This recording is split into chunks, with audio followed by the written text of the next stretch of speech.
Paulo, o apóstolo da fé e da coragem. Capítulo 10. Paulo em Corinto. Depois disto, deixando Paulo Atenas, partiu para Corinto. Lá encontrou certo judeu chamado Áquila, natural do Ponto, recentemente chegado da Itália, com Priscila, sua mulher, em vista de ter Cláudio decretado que todos os judeus se retirassem de Roma. Paulo aproximou-se deles, e posto que eram do mesmo ofício, passou a morar com eles e ali trabalhava, pois a profissão deles era fazer tendas, e todos os sábados discorria na sinagoga, persuadindo tanto judeus como gregos. Atos capítulo 18, versos de 1 a 4. Paulo não esperou em Atenas por seus irmãos Silas e Timóteo, mas deixando ordem para que eles o seguissem, partiu imediatamente para Corinto. Ali ele entrou em um campo de trabalho diferente. Em vez dos curiosos e críticos seguidores das escolas de filosofia, entrou em contato com a atarefada e mutável população de um grande centro de comércio.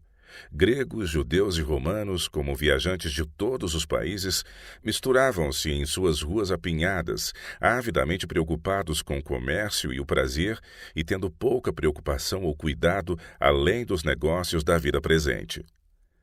Corinto era uma das principais cidades, não somente da Grécia, mas também do mundo. Situada em uma estreita faixa de terra entre dois mares, dominava o comércio do Oriente e do Ocidente. Sua posição era quase inexpugnável. Uma vasta fortaleza de rocha erguendo-se abrupta e perpendicularmente desde a planície até a altura de uns 600 metros acima do nível do mar. Era uma forte defesa natural para a cidade e seus dois portos marítimos. Corinto era agora mais próspera do que Atenas, que uma vez já tivera liderança. Mas ambas tinham experimentado severas vicissitudes. Mas Corinto tinha se erguido de suas ruínas e estava muito além de sua antiga prosperidade, ao passo que Atenas não tinha reconquistado sua passada magnificência.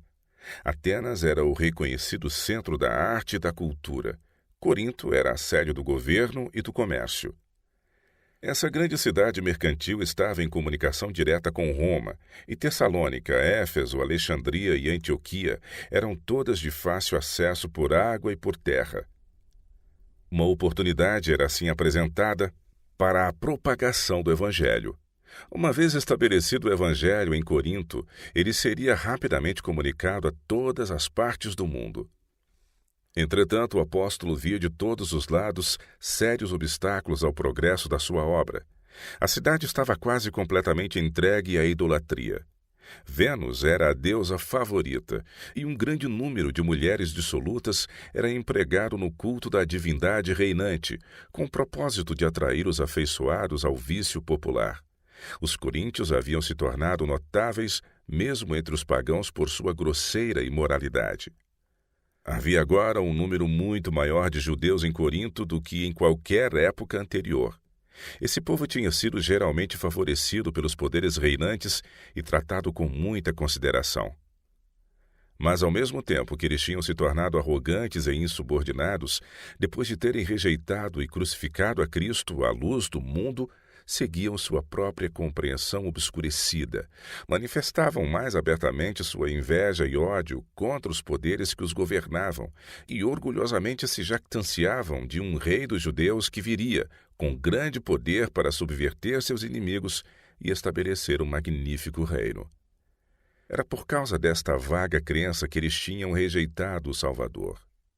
O mesmo espírito maligno que atuava neles em sua perseguição ao Filho de Deus os levou a se rebelar contra o governo romano.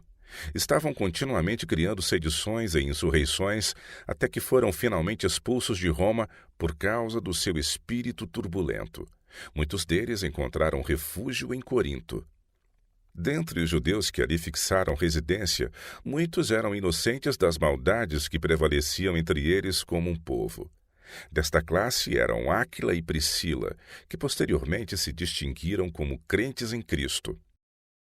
Paulo, conhecendo o caráter dessas excelentes pessoas, residiu com elas, e tendo em sua juventude aprendido o ofício de fazer tendas, que eram muito usadas naquele clima quente, trabalhou nessa atividade para seu próprio sustento. Os hebreus tinham sido instruídos por Deus, por intermédio de seu servo Moisés, a treinar seus filhos em hábitos industriosos. Esse povo foi assim levado a considerar a indolência como um grande pecado, e exigia-se de todos os seus filhos que aprendessem alguma profissão pela qual, se necessário, pudessem ganhar a subsistência. Aqueles que negligenciavam fazer isto eram considerados como tendo se afastado da instrução do Senhor.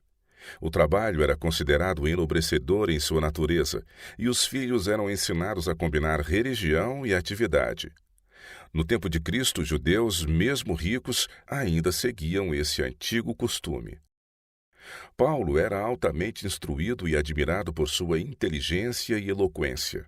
Fora escolhido por seus concidadãos como membro do Sinédrio e era um rabi de notável capacidade. Porém, sua educação não foi considerada completa até que aprendesse alguma profissão útil. Regozijava-se de que fosse capaz de sustentar-se pelo trabalho manual e frequentemente declarava que suas próprias mãos tinham suprido suas necessidades. Embora em uma cidade de estrangeiros, ele não seria pesado a ninguém. Tendo seus meios sido gastos no avanço da causa de Cristo, ele recorreu à sua profissão a fim de ganhar a subsistência. Homem algum houve que fosse um discípulo de Cristo mais fervoroso, enérgico e abnegado do que Paulo. Foi um dos maiores mestres do mundo. Atravessou os mares e viajou por toda parte, até que uma grande parte do mundo ouviu de seus lábios a história da cruz de Cristo.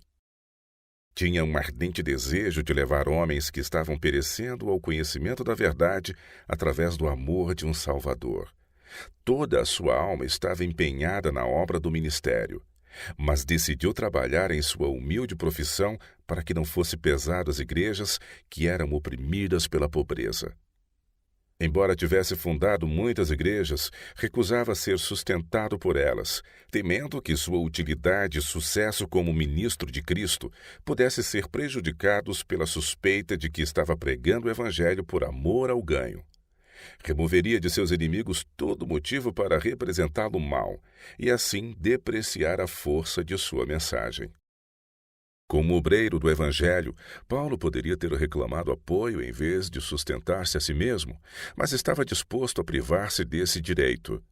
Embora de saúde débil, trabalhava durante o dia servindo à causa de Cristo e então labutava uma grande parte da noite, e frequentemente a noite inteira, para que pudesse fazer provisão para suas próprias necessidades e as necessidades de outros. O apóstolo dava também um nobre exemplo ao ministério cristão, dignificando e honrando o trabalho. Enquanto assim trabalhava e pregava, ele apresentava o mais elevado tipo de cristianismo. Combinava o ensino ao trabalho e, enquanto labutava com os de sua profissão, instruía-os no que concerne ao caminho da salvação. Seguindo este procedimento, ele tinha acesso a muitos que de outra forma não seriam alcançados. Quando os ministros hoje acham que estão sofrendo grandes agruras e privações na causa de Cristo, visitem em imaginação a oficina do apóstolo Paulo, tendo em mente que enquanto esse escolhido homem de Deus está moldando as tendas, está ganhando pão para o seu sustento por seus próprios labores. No cumprimento do dever, enfrentava ele os mais violentos opositores, silenciando-lhes a orgulhosa jactância, e então reassumia seu humilde emprego de fazedor de tendas. Seu zelo e diligência deveriam ser uma reprovação à indolência e comodidade egoísta dos ministros de Cristo. Qualquer trabalho que beneficie a humanidade ou promova o avanço da causa de Deus deve ser considerado honroso.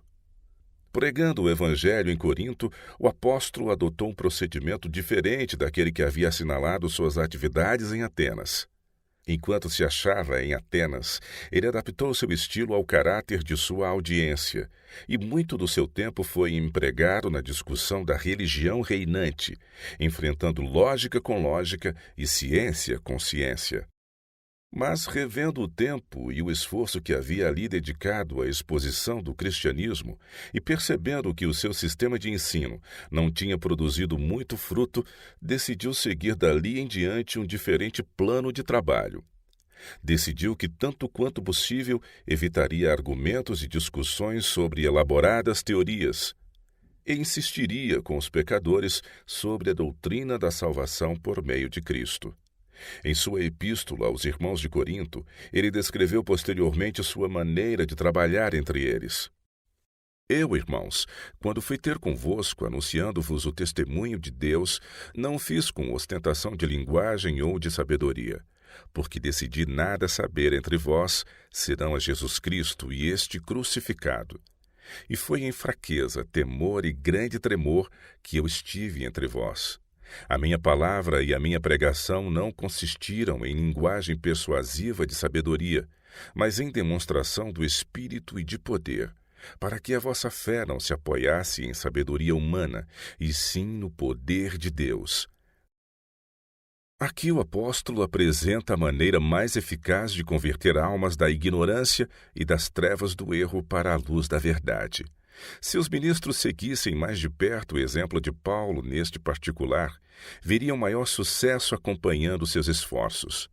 Se todos os que ministram em palavra e doutrina fizessem sua primeira ocupação ser puros de coração e vida, e ligar-se intimamente com o céu, seu ensino teria maior poder para levar convicção às almas.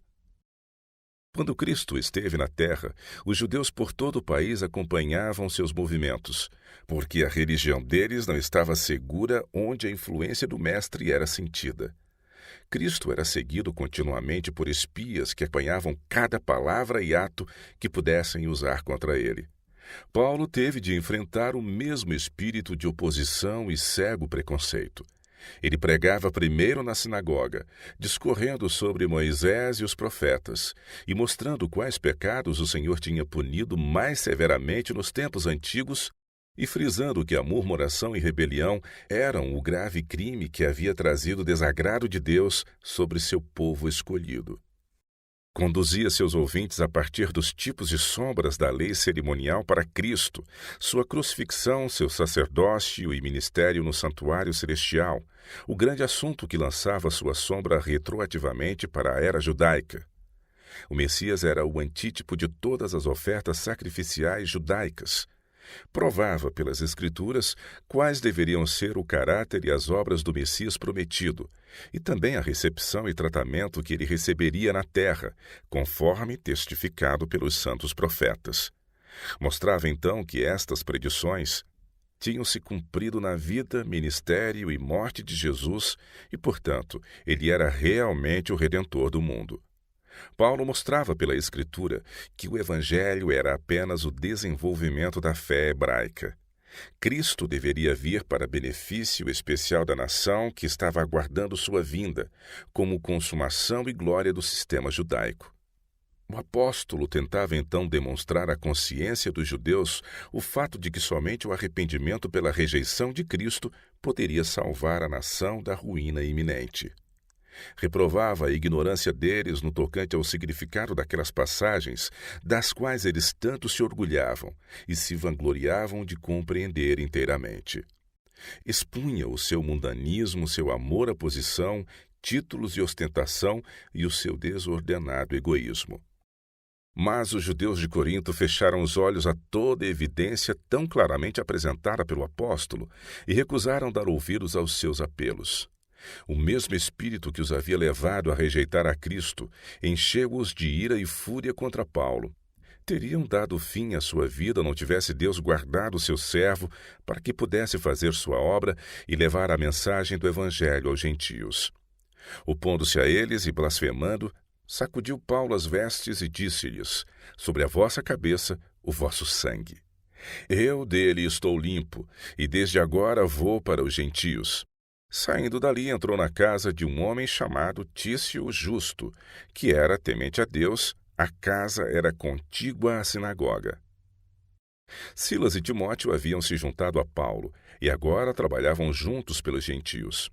Nem Paulo nem os seus conversos ligavam-se às cerimônias e costumes dos judeus, com suas formas variadas, tipos e sacrifícios, porque ele reconhecia que a oferta perfeita e final tinha sido feita na morte do Filho de Deus. Uma época de mais clara luz e conhecimento havia agora chegado. E embora a primeira educação de Paulo tivesse cegado seus olhos para essa luz e o tivesse levado a se opor acerbamente à obra de Deus, a revelação de Cristo a ele no caminho de Damasco havia mudado todo o curso de sua vida. Seu caráter e obras haviam agora se tornado uma notável ilustração das obras do seu divino Senhor. Seu ensino procurava conduzir a mente a uma vida espiritual mais ativa, que elevava o crente acima de meras cerimônias. Pois não te comprases em sacrifícios, do contrário, eu tos daria. Eu não te agrades de holocaustos. Sacrifícios agradáveis a Deus são o espírito quebrantado, coração compungido e contrito, não o desprezarás, ó Deus. O apóstolo não trabalhava para cativar os ouvintes com oratória, nem para excitar-lhes a mente com discussões filosóficas, deixando o coração intocado. Ele pregava a cruz de Cristo, não discursando com elaborada eloquência, mas com a graça e o poder de Deus, e suas palavras comoviam as pessoas. Mas Crispo, o principal da sinagoga, creu no Senhor, com toda a sua casa. Também muitos dos coríntios, ouvindo, criam e eram batizados. Os sentimentos de ódio com que muitos dos judeus tinham considerado o apóstolo foram agora intensificados. A conversão e batismo de Crispo tiveram efeito de exasperar, em vez de convencer esses obstinados opositores. Não podiam apresentar argumentos para mostrar que Paulo não estava pregando a verdade, e por falta de tal evidência, recorreram ao engano e ataque malévolo. Blasfemavam contra a verdade e contra o nome de Jesus de Nazaré. Nenhuma palavra era demasiado rancorosa, nenhum estratagema era demasiado vil para que eles usassem em sua cega ira e oposição. Não podiam negar que Cristo tivesse operado milagres, mas declaravam que ele os havia realizado pelo poder de Satanás. E agora, ousadamente, declaravam que as maravilhosas obras de Paulo eram realizadas pelo mesmo instrumento. Aqueles que pregam verdades impopulares em nossos dias são frequentemente defrontados pelo professo mundo cristão com oposição semelhante àquela que foi produzida contra o apóstolo pelos incrédulos judeus. Muitos que fazem a mais exaltada profissão de fé e que deveriam ser portadores de luz ao mundo são os mais rancorosos e irrazoáveis em sua oposição à obra dos escolhidos servos de Deus. Não satisfeitos com a escolha do erro e fábulas para si mesmos, torcem as Escrituras do seu verdadeiro significado, a fim de enganar outros e impedi-los de aceitar a verdade. Embora Paulo tivesse certo grau de sucesso, tornou-se enfastiado do que via e ouvia na corrupta cidade de Corinto. Tinha dúvidas se deveria fundar ali uma igreja, com o material ali encontrado. Considerava Corinto um campo de trabalho muito questionável e resolveu deixá-la. A depravação que ele testemunhava entre os gentios e o desprezo e insultos recebidos pelos judeus causaram-lhe grande agonia de espírito. Enquanto projetava deixar a cidade para um campo de trabalho mais promissor e sentindo-se mais ansioso de compreender seu dever no caso, o Senhor apareceu-lhe em uma visão da noite e disse: Não temas, pelo contrário, fala e não te cales, porquanto eu estou contigo, e ninguém ousará fazer-te mal, pois tenho muito povo nesta cidade. Paulo compreendeu ser isto uma ordem para permanecer em Corinto, e uma garantia de que o Senhor daria crescimento à semente semeada. Fortalecido e animado, ele continuou trabalhando ali com grande zelo e perseverança durante 1 ano e 6 meses. Uma grande igreja se estabeleceu sob a bandeira de Jesus Cristo. Alguns vieram dentre os mais devassos dos gentios e se converteram verdadeiramente e tornaram-se monumentos da misericórdia de Deus e da eficácia do sangue de Cristo para purificar do pecado. O crescente sucesso de Paulo em apresentar Cristo ao povo despertou os judeus para a mais decidida oposição. Levantaram-se todos juntos com grande tumulto e levaram Paulo diante do tribunal de Gário, que era então procônsul da Acaia. Esperavam, como em ocasiões anteriores, ter as autoridades do seu lado, e vociferando, irados, apresentaram suas queixas contra o apóstolo, dizendo: Este persuade os homens a adorar a Deus por modo contrário à lei. O procônsul, aborrecido com o fanatismo e justiça própria dos judeus acusadores, recusou tomar conhecimento da acusação. Enquanto Paulo se preparava para falar em defesa própria, Gário informou-lhe que não era necessário. Então, voltando-se para os irados acusadores, disse: Se fosse, com efeito, alguma injustiça ou crime de maior gravidade, ó judeus, de razão seria atender-vos. Mas se é questão de palavra, de nomes e da vossa lei, tratai disso vós mesmos. Eu não quero ser juiz dessas coisas. E os expulsou do tribunal.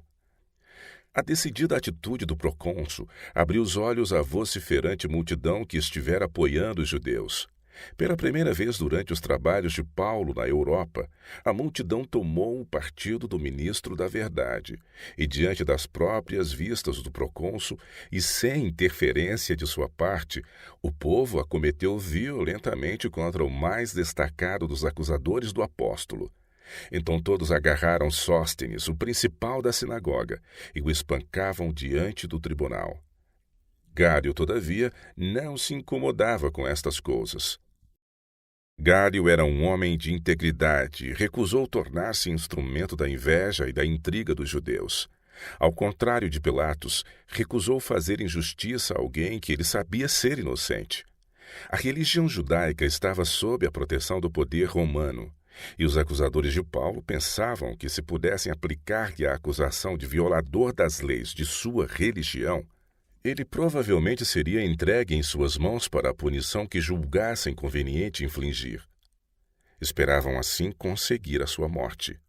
Tanto judeus como gregos haviam ansiosamente esperado pela decisão de Gário, e sua imediata rejeição do caso como sendo destituído de qualquer interesse público foi o sinal para a retirada dos judeus mal-sucedidos e irados e para a multidão agarrar o principal da sinagoga.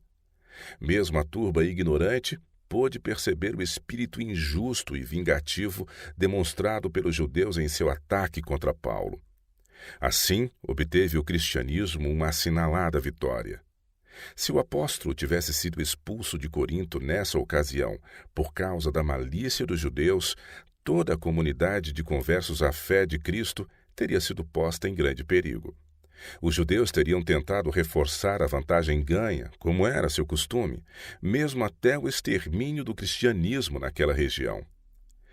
Está registrado que Paulo trabalhou 1 ano e 6 meses em Corinto. Suas atividades, porém, não estavam exclusivamente limitadas àquela cidade. Ele se aproveitou da fácil comunicação por terra e água com as cidades adjacentes e trabalhou entre elas tanto por carta como pela presença pessoal. Fez de Corinto sua sede, e sua longa permanência e bem-sucedido ministério ali deu-lhe influência no estrangeiro, bem como na própria cidade de Corinto. Várias igrejas foram assim erguidas pelos esforços do apóstolo e seus colaboradores. A ausência de Paulo nas igrejas sob seu cuidado foi parcialmente suprida pelas eficientes e consistentes comunicações por escrito, que geralmente eram recebidas como a palavra de Deus a eles por intermédio de seu obediente servo. Essas epístolas eram lidas nas igrejas. Se você está aprendendo com esse conteúdo, acesse esse QR Code com a câmera do seu celular para mais conteúdo bíblico.